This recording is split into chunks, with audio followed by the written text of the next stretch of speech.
Congress MLA Veerlapalli Shankar ఇటీవల వెలమ కులస్తులపై అసభ్యకర పదజాలంతో చేసినటువంటి వ్యాఖ్యలపై వెలమ కులస్తులు తీవ్ర ఆగ్రహం వ్యక్తం చేశారు.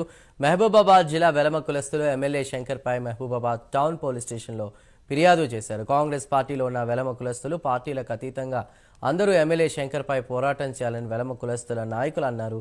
ప్రభుత్వం ఎలాంటి చర్యలు తీసుకోకుంటే భవిష్యత్తులో పెద్ద ఎత్తున ఆందోళన చేపడతామని వారు హెచ్చరించారు.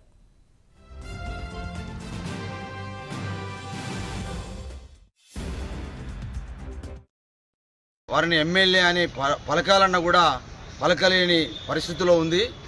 శంకర్ గారు మరి ఒక కులాన్ని దూషిస్తూ విపరీతమైనటువంటి ఆరోపణలు చేయడం అనేది నిజంగా కూడా ఇది చాలా తీవ్రమైన చర్యగా మనం భావించాలి.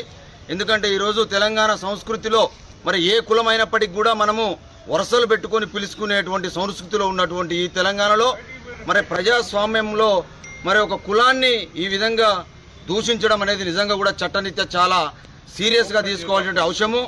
వారిని దయచేసి మరి ఇది రేపు పునరావృతం అయితే రేపు రాబో రోజులల్లో మరి అందరికీ ఒక నేర్పేటువంటి విద్యగా ఉంటుంది కనుక దయచేసి ఇమ్మీడియట్గా వారి ఎమ్మెల్యే పదవి నుంచి వారు వైదొలిగే విధంగా ప్రభుత్వం చర్యలు తీసుకోవాలి. అంతేకాకుండా వారు బేషరతుగా మొత్తం తెలంగాణలో ఉన్నటువంటి వెలమ కులానికి బేషరతుగా క్షమాపణ చెప్పాలి. అందులో భాగంగానే ఈరోజు మహబూబాబాద్లో మా యొక్క వెలమ సంక్షేమ ఆధ్వర్యంలో మరి మహబూబాబాద్ పిఎస్లో మనము పిటిషన్ వారి మీద ఇవ్వడం జరిగింది. వారిని ఎమ్మెల్యే అని పలకాలన్నా కూడా పలకలేని పరిస్థితిలో ఉంది.